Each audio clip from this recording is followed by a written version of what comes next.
మోకాల నొప్పులకు ఎటువంటి సర్జరీ లేకుండా ఎపియాన్ పెయిన్ క్లినిక్ అందిస్తున్న అత్యాధునిక చికిత్స.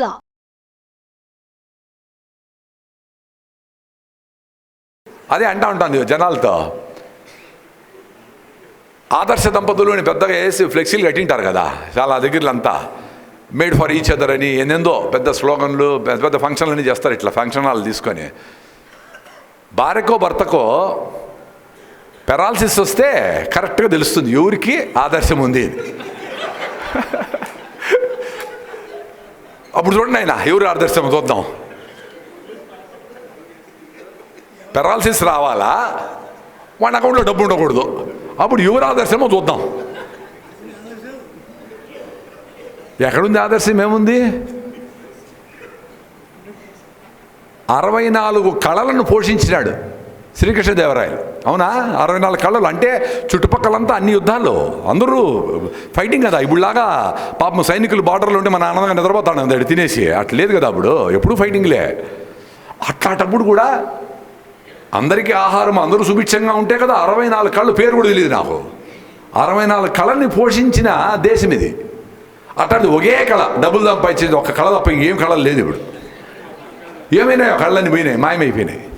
డాన్స్ లేదు, ఇది లేదు, ఎవడన్నా పెయింట్ వేస్తున్నాడు, మీ పాప ఏదైనా మంచి బొమ్మలు చేస్తానంటే ఏంటి అలా పిచ్చి పనులన్నీ పో చదువుకో అనేది. ఇంకొక స్టెప్ పైకి పోయి ఇప్పుడు సిటీల నుంచి మా పొలం వస్తారు. ఆ సుబ్బరాజు గారు కూడా ఉన్నారు ఇక్కడ. ఆయన ఎప్పుడెప్పుడు నన్ను అడవిలోకి తీసుకుపోతాడని నేను వెయిట్ చేస్తూ ఉంటా. ఆయన ఎప్పుడు అడవిలో తిరుగుతూ ఉంటాడు. మమ్మల్ని ఫోన్కి అతికిచ్చేసి 10,000 మందిని మా నెత్తిన వేసేసి ఆయన తిరుగుతూ ఉంటాడు. ఫోన్ దొరకడు ఆయన, ఎంత అదృష్టవంతుడో. అట్లా ఈ ఒకే ఒక కళకు సంపాదించే కళ తప్ప ఇంకేం లేకుండా అయిపోయినాం. ఎవరికి పీస్ ఆఫ్ మైండ్ లేదు. డబ్బులు లేనోళ్ళు డబ్బులు సంపాదించి బాగుందాం అనుకుంటారు. డబ్బులు ఉండే జుబిలీస్ ఉండే వాళ్ళకి వాళ్ళు నిద్రపట్టక ఎక్కడైతే పెట్టాలా, ఏ బ్యాంకులో ఎలా ఎవరు ఇన్కమ్ ట్యాక్స్ వస్తాడో వాళ్ళు బాధపడుతూ ఉండరు, వాళ్ళు దాస్తూ ఉండరు. ఈ వ్యవస్థ అంతా ఈ 50 ఏళ్ళలో చాలా మార్పులు వచ్చినాయి. ఇప్పుడు ఒక section of people home schooling అంటే స్కూల్ పంపిస్తే నాశనం అయిపోతూ ఉండరు. ఈ మెకానిక్ సిస్టమ్ ఏబిసిడీలు చదివించేది వద్దు, మా పిల్లలకి సైకిల్ పంచర్ ఎట్లా వేయాలా, ఫ్యూజ్ ఎట్లా వేసుకోవాలా, కూరగాయలు ఎట్లా తరగాలా, కుకింగ్ ఎట్లా చేయాలా, ఇల్లు ఎట్లా తుడసాలా, ఆవును కడిగేది ఎట్లా. మనం చిన్నప్పుడు అన్ని జల్లాంకోడి అంటారా మీరు? ఇంత కర్ర పెట్టి ఇంత మొక్కని కొడతాం కదా ఇట్లా. కర్ర బిళ్ళ, గూటి బిళ్ళ, గూటి బిళ్ళ, ఈ గోలిగుండ్లు అంటాం మేము. గోలిగుండ్లు, కోతి కొమ్మచ్చి, ఇవన్నీ తొక్కుడు బిళ్ళలు, ఇవన్నీ ఆడితే మా ఇంట్లో మామూలు పిల్ల అప్పుడు చదువు తక్కువని ఎక్కువ ఆటలు కదా అప్పుడు కొంచెం. అందుకని అందరూ కొట్టి నోరు మూసుకొని చదువుకోని వచ్చేవాళ్ళు. ఇప్పుడు సిటీలో పెద్దగా బాగా చదువుకున్న వాళ్ళు ఐఏఎం గేఎం చదివి బాగా సిటీలో బాగా సెటిల్ అయిన వాళ్ళందరూ మా పొలం తీసుకొచ్చి ఆ తొక్కుడు బిళ్ళ, ఆ గోలిగుండ్లు ఆడిచ్చిన ఆయన చచ్చిపోతాను, ఈ సెల్ ఫోన్లో చచ్చిపోతాను, వీళ్ళు అసలు ఏమి చేయట్లేదు. ఆ కోతి కొమ్మచ్చాడు. వీడు కోతి కొమ్మచ్చి ఆడాడేది చిన్నపిల్లలు అయితే వాడికి చెట్టు ఎక్కే జరిపించచ్చు. వీడు ఆల్రెడీ ముదిరిపోయినాడు. వీడు ఇంత బ్రాయిలర్ కోడిలాగా ఇటు దున్నపోతలాగా ఉన్నాడు. వీడు ఇట్లా బ్రాయిలర్ కోడి తెలుసా? హెచ్ఎఫ్ ఆవులు బ్రాయిలర్ కోడి పట్టుకుంటూ కూడా పోవు, ఎట్లే ఉంటాయి, ఏమైనా వాడికి ఫీలింగ్ ఏమడవు. వీడి చెట్టు ఎక్కమంటే ఎట్లా ఎక్కేది అంటాడు. మనకెవరో నేర్పించారా సైకిల్ దొక్కేది చెట్టు ఎక్కే? మనమే ఎక్కింటాము. మీరందరూ కూడా ఆనందం అంతా పొందింటారు మీరందరూ. అంతా ఇప్పుడు బుక్కుల్లో ఉంటుంది కదా, ముందు బుర్ర నుంచి అట్లా ఫ్లో అయ్యేటి, ఇట్లా మాట్లాడుకుంటే ఫ్లో ఉంటుంది. ఇప్పుడంతా బుక్కులు రికార్డ్ చేసి ఉంటారు అనమాట. అంతా ఎక్కడ చూసినా మొత్తం రికార్డ్ చేసి ఉంటాం. దాంట్లో ఏమి ఈత ఎలా కొట్టాలను, ఈత ఎట్లా కొట్టాలా అని బుక్ తెచ్చుకొని చదువుకుంటే నువ్వేం నేర్పించేది పో, ఎవరిని అడిగేది రూమ్లో పెట్టేసి వేసి అడు కూర్చొని స్విమ్మింగ్ పూల్ కాడ పెట్టుకొని ఫస్ట్ స్టెప్ చదువు, కుడి చేత్తో పొట్ట కిందకి నీళ్లు తోసుకోవాలను, తర్వాత ఎడమకాలు ఆడించవాలని ఉంటుంది. 3వ స్టెప్ వచ్చేది మునిగి తెచ్చినాడంట వాడు. అంత అసహ్యము. అందరితో కలిసి బతకండిరా. మీ అవ్వ దగ్గర నేర్చుకో, మీ మామ దగ్గర నేర్చుకో, మీ చిన్నాయన దగ్గర నేర్చుకో, మీ ఫ్రెండ్తో పోయి ఉండు. ఇవన్నీ వదిలేసి ఎవరిని అడిగే పని లేదు, గూగుల్ పెట్టేసి సరిపోతాయి. ఎవరిని అడిగే పని లేదు. ఫుడ్ పెట్టేస్తే వాడే వచ్చి పెట్టేస్తాడు. స్విగ్గీస్ ఇవన్నీ ఉన్నాయి కదా, అవన్నీ వచ్చేస్తాయి. ఎంత దూరం అయిపోయినామంటే అసలు వానైనా 10 ఏళ్లకోసారి కూడా రాయలసీమలో బాగా వచ్చి మా చెరువులు నింపుతూ ఉంది. 10 ఏళ్లకోసారైనా వస్తూ ఉంది. ఈ మానవ సంబంధాలు పోగొట్టుకొని మీరు ఎన్నికి వస్తారా అని భయం వేస్తుంది పిల్లలు. ఆ ట్రైన్లో పోయేటప్పుడు చూస్తే ఒకరి కళ్ళలేక ఒకరి కళ్ళు పెట్టి చూడరు, ఇట్లా చూస్తారు, ఇట్లా చూస్తే కానీ ఇట్లా ఉంచుకుంటారు, ఏమో తప్పు చేసినట్లు. ఎవరితో మాట్లాడుకోరు, ఎవరి పని వాళ్ళది. ఆ లైఫ్ ఉండాలి కదా. నాకైతే ఒక 10 నిమిషాలు మాట్లాడకుండా ఉంటే ఏదో తప్పు చేసిన అపరాధ భావన ఉంటుంది. నా వైఫ్ అంటూ ఉంటుంది, 5 మంది ఉంటారు కదా, చిన్నగా మాట్లాడచ్చు కదా అని. జింక పిల్లని చిన్నగా నడవమంటే నడుస్తుందా? అట్లుంటే ఎనర్జీని చిన్నగా ఎట్లా మాట్లాడేది? 5 మంది ఉన్నా 1000 మంది ఉన్నా ఒకటే రకంగా ఉంటాము. అది ఈ రకమైన జీవన విధానానికి నేను 2009లో సుభాష్ పాలేకర్ గారి మీటింగ్లో 7 రోజులు కూర్చున్నా ఇట్లే. నేను అసలు నా నోరు చాలా చెడ్డది, నేను మాట్లాడుతూనే ఉంటాను, ఇవన్నీ మాట్లాడి నేను. మీరు ఫోన్ చేస్తుంటే మేము మాట్లాడి ఏమీ కూడా చెప్పను. మీ అంటానే మిల్లెట్ గురించి కదా, ఇటు దీన్ని ఇటు ఏం చేసుకొని చెప్తా ఉంటా. అది మీకు అది ఇంకోటి ఉంటుంది పాప నువ్వు చెప్పేది. ఆయన నేను చెప్పాలి, నేను చెప్పేవారు కుదలను. అట్లాంటిది 7 రోజులు 70 గంటలు కూర్చున్నా. 70 గంటలు నోరు మూసుకొని కూర్చున్నా. అంటే ఫస్ట్ టైము మనకు అన్ని తమాష ఏమంటే ఈ ఇన్ఫర్మేషన్ ఈ దీంట్లో మొత్తం అన్ని తెలిసేట్లే ఉంటుంది. ఆర్గానిక్ ఫామ్ నాకు తెలిసే, దేశీయ నాకు తెలిసే, మిల్లెట్స్ నాకు తెలిసే, అన్నీ తెలుసు, కానీ ఏం తెలియదు. 70 గంటలు కూర్చుంటే ఓకే, ఓ వ్యవసాయం అంటే ఇట్లా, సాయిల్ అంటే సాయిల్కి లైఫ్ ఉంటుందా, 1 గ్రామ్ మట్టిలో 100 కోట్ల సూక్ష్మజీవులు ఉంటాయా, ఇది జన విజ్ఞాన వేదిక వాళ్ళు సైన్స్ సంగతులు చెప్పినారు. 1 గ్రామ్ మట్టిలో 100 కోట్ల సూక్ష్మజీవులా? ఇదేంది, ఇది ఆశ్చర్యంగా ఉంది. నిజమే, 100 కోట్ల సూక్ష్మజీవులు అంటే మనం భారతదేశంలో ఉండే మొత్తం మంది ఇంత మట్టిలో ఉండరు. మనమేమనుకుంటున్నామో, అబ్బా మనుషులే చాలా గొప్ప, ఇంక అన్ని జంతువులు అసలు లెక్కే లేదు అని ఒక విచిత్రమైన పరిస్థితిలో ఉన్నాం. అంటే ఒక పిడికెడు మట్టిలో ప్రపంచంలో ఉండే మనుషులందరూ పిడికెడు మట్టిలో ఉండే సూక్ష్మజీవులతో కంటే తక్కువ మంది. వాటితో కలిసి అందరినీ అర్థం చేసుకొని సర్వే జన అంటే జీవం ఉండే ప్రతి ఒక్కటి అని. సర్వే జన అంటే మనుషులు ఒకటే కాదు. అన్ఫార్చునేట్లీ మనుషులు ఒకటి బాగుంటే చాలనే ఒక దుస్థితిలో ఉన్నాం మనం. ఈ మొత్తం వ్యవస్థలో మనిషి పార్టే అన్నిటికంటే క్లిష్టమైంది. ప్రతి జంతువు, డైనాసర్లు మొదలుకొని ప్రతి జంతువు నేచర్కి దగ్గర బతికిన దానికి ఈ భూమి అనే అద్భుతమైన ఈ ప్రదేశము వాటిని 70 కోట్ల సంవత్సరాలు బతకమని చెప్పింది.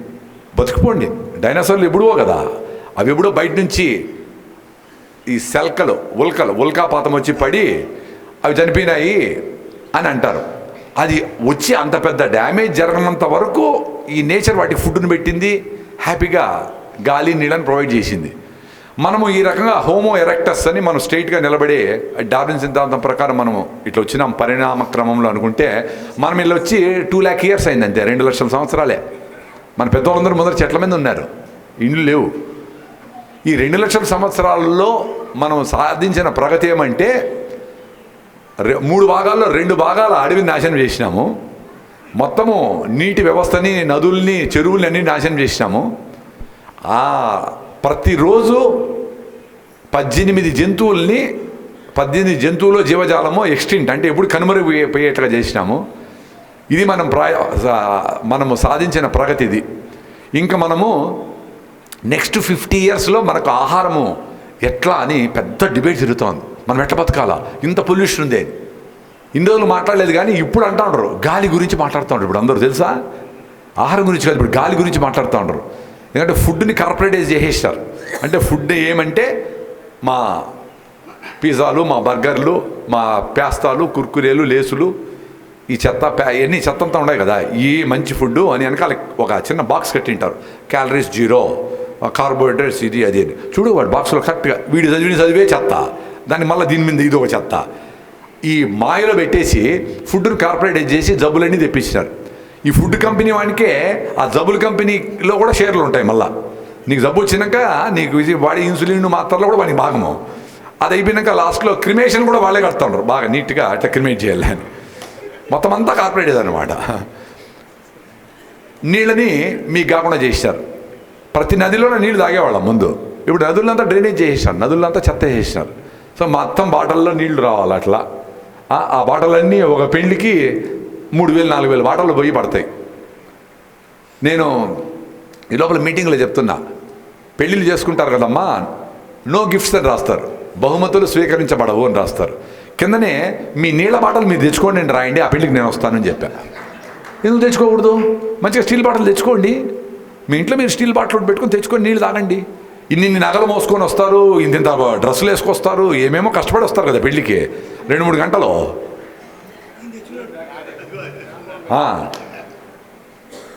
ఆ బాహుబలి సినిమాలో రెడీ అవుతాడు కదా యుద్ధానికి పోయేటప్పుడు ఏమేమో డ్యామేజ్ కాకుండా, దానికంటే ఎక్కువ కష్టపడతారు పెళ్ళికి. ఏమవుతాడు? రెడీ అవుతాడు. మరి రెడీ దేనికో, ఏం ఫైటింగ్ చేయాలని రెడీ కావాలో అర్థం కాదు.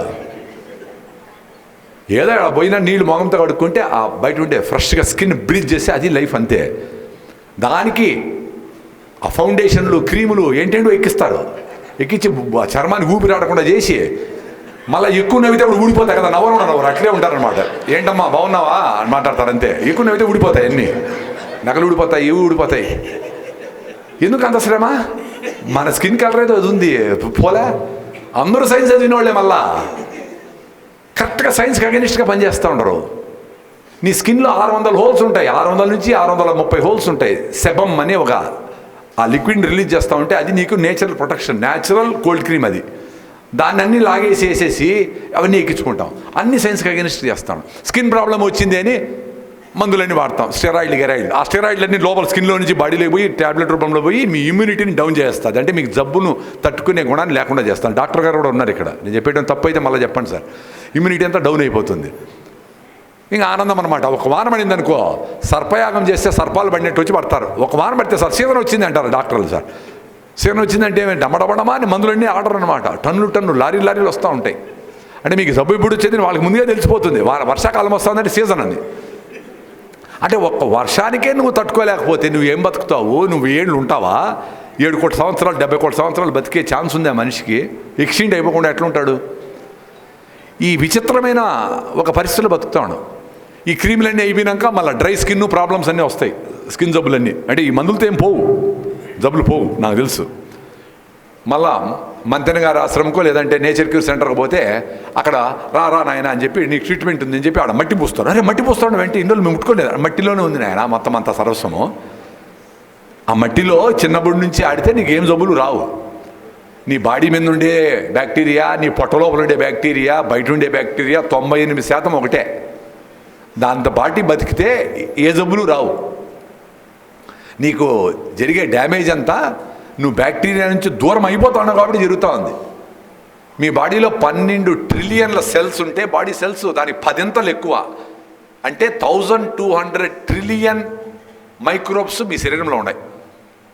ఆ మైక్రోబ్స్ అన్నీ నీ బాడీ లోపల అవి ఆహుతయి నీకు ఎనర్జీని ఇస్తూ ఉంటాయి. నువ్వు తిన్న ఫుడ్ని అవి డైజెస్ట్ చేసుకొని వాటిని డైజెస్ట్ అయ్యి ఇంత పెద్ద ప్రాసెస్ జరుగుతూ ఉంది లోపల.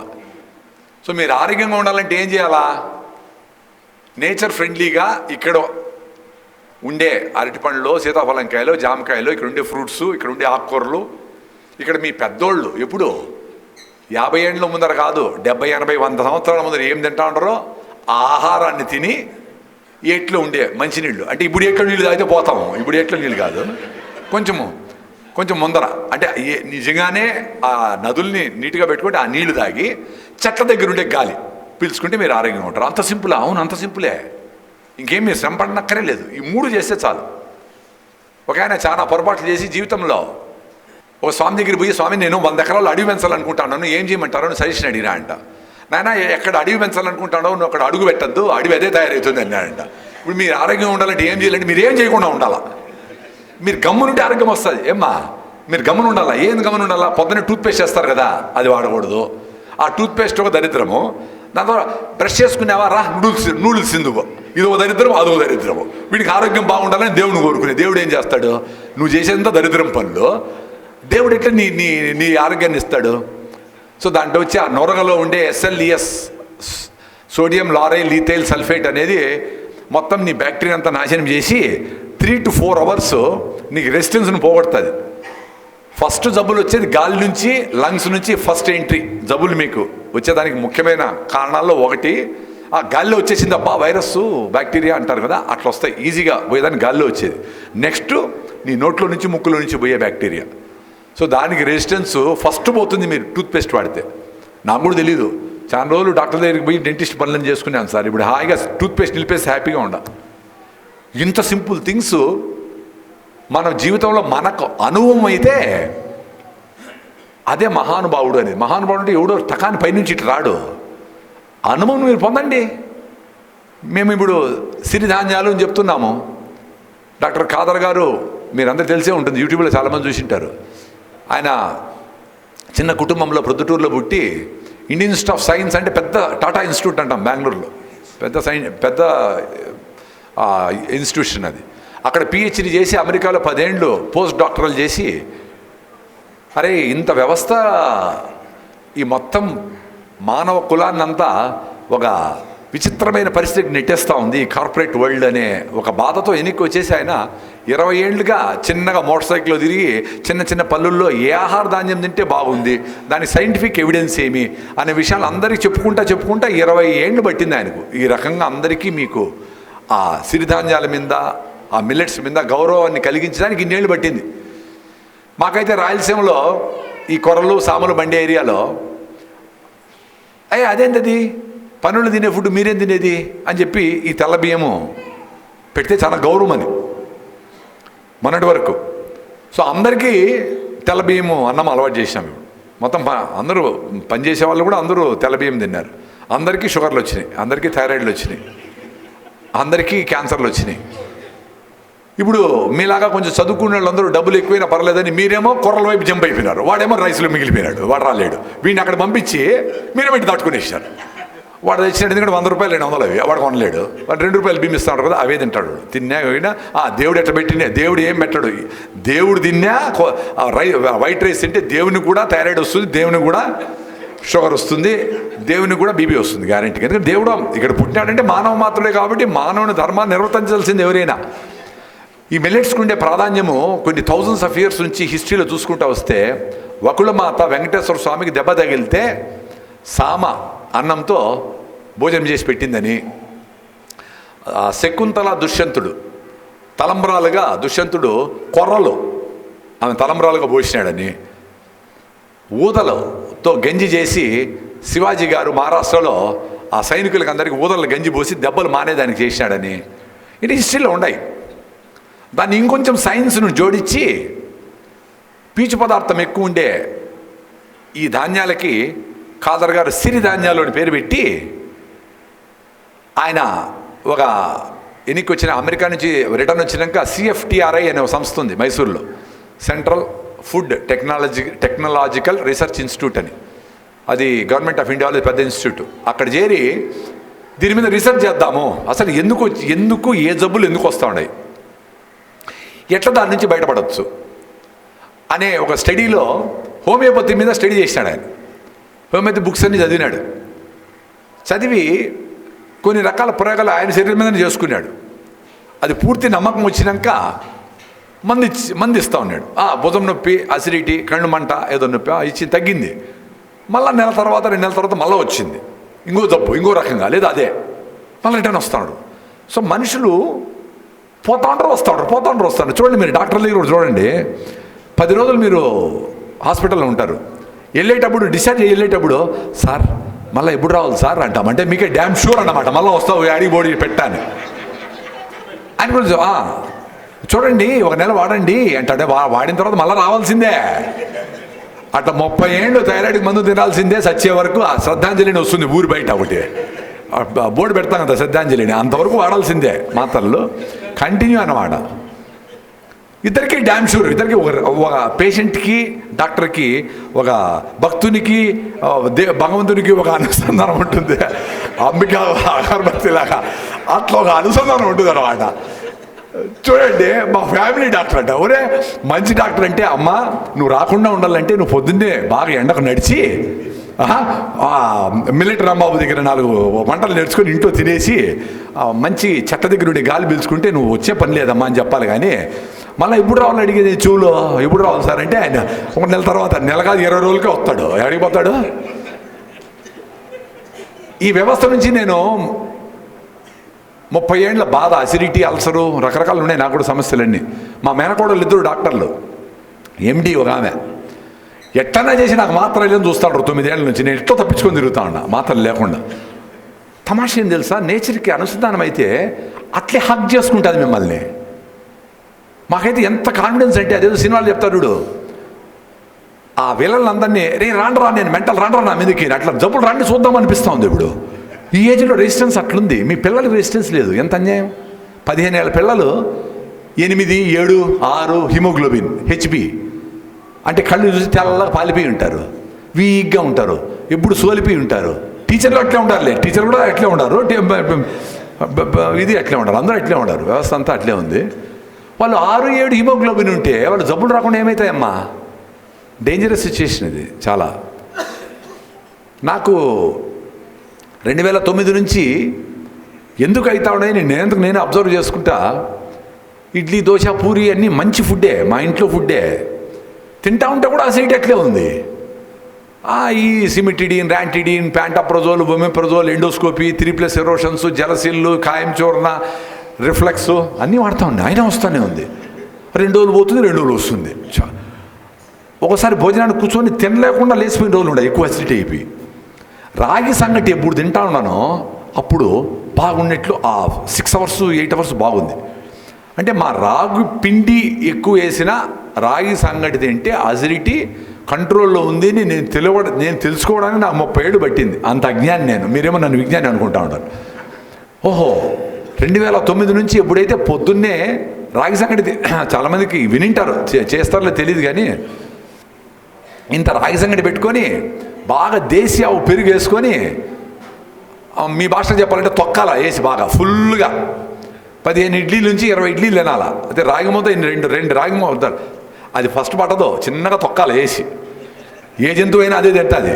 ఎందుకంటే మనం స్టైల్గా పొద్దున లేసి ఒక కాఫీ, 2 బిస్కెట్లు, మళ్ళీ మెత్తగా ఉండే 2 అసలు నోటికి పని ఉండదు, బాగా మెత్తగా ఉన్నాయా, మెత్తగా అంటే నోటికి పని ఉండకూడదు.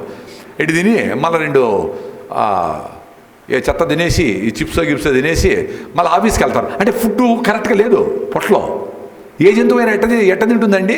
బాగా కష్టపడుతుంది, పరిగెత్తి పట్టుకుంటుంది, పూర్తిగా తింటుంది ఫుల్గా. మళ్ళీ సైలెంట్ 2 డేస్. అప్పుడు ఒక మ్యాజిక్ జరుగుతుంది, ఆటోఫాగే అంటాం. జపాన్లో ఉండే ఒక సైంటిస్ట్కి దాని మీద నోబెల్ ప్రైజ్ వచ్చింది. ఆటోఫాగే అంటే మీ ఉపవాసం, ఆకలి అయ్యే వరకు మన బాడీ క్లీన్ ప్రాసెస్లో ఉంటుంది. మీకు భోజనం ఎక్స్ట్రాగా తింటా ఉంటారంటే మీ బాడీ చచ్చింది అని అర్థం. అంటే మీ ఇంటికి పొద్దున్నే 10 గంటలకి 20 మంది గెస్టులు వచ్చినారు, వాళ్ళు వెళ్ళే లోపలనే చెప్పకుండా మళ్ళా 12 గంటలకి 20 మంది, మళ్ళీ 30 మంది ఇట్లా వస్తూ ఉంటే ఎట్లుంటుంది మీకు? సేమ్ పరిస్థితి. మీ బ్లడ్లో గ్లూకోజు 5 నుంచి 6 గ్రాములు ఉండాలి at any point of time. అది కూడా సస్టైన్ రిలీజ్ ఉండాలి, ఎప్పుడు అట్లే ఉండాలి. ఎక్కువ కాకూడదు. 1 గ్రాము 2 గ్రాములు ఎక్కువైతే దాన్ని బాడీ ఏం చేసుకోవాలో నాకు తెలుసు. గ్లైకోజన్గా మారుస్తుంది, ట్రైగ్లిజరైడ్స్గా మారుస్తుంది, రొమాంటిక్ ఫ్యాక్టర్గా మారుస్తుంది, లివర్లో ఎత్తి పెడుతుంది, హార్ట్ వాల్వ్స్లో ఎత్తి పెడుతుంది. ఇంకేమి నా వల్ల కాదురా అని లాస్ట్కి రెడ్ బ్లడ్ సెల్స్ మీద పెట్టి నువ్వు సావు అంటే అప్పుడు షుగర్ పేషెంట్, అప్పుడు ఆనందం అనమాట. అప్పుడు వాకింగ్ పోతే షుగరా రా అంటారనమాట. అంటే మళ్ళీ కలిసిపోని, ఎక్కడ చూసినా షుగర్ పేషెంట్లే కదా. ముందు షుగర్ వచ్చిందంటే పెద్ద జబ్బు, అమ్మ షుగరా మా అన్నకైనాడు. ఇప్పుడు షుగరు, బీపీ కామను, థైరాయిడ్ కూడా కామను, D3 కూడా కామను. క్యాన్సర్ అంటే భయపడతా ఉంటారు. అమెరికాలో క్యాన్సర్ కూడా భయపడరు. అక్కడ ఈ పార్కిన్సన్స్, ఈ ఆల్జిమేర్స్ అవి ఎక్కువ అయిపోయినాయి. ఎందుకంటే ఈ జబ్బులు వస్తే ఏదో 10 ఏళ్ళలో పోతాడు, వాడికి సెటిల్ అయిపోతుంది. ఆల్జిమేర్స్ ఇవేమంటే వాడికి ఏం తెలియదు, వాడు అట్లే ఉంటాడు, నోట్లో పెట్టాలి, పెట్టినారు తెలియదు, తీతే తెలియదు. అప్పుడు రియల్గా ఆ ప్రేమ అనుబంధం అప్పుడు తెలుస్తుంది అనమాట.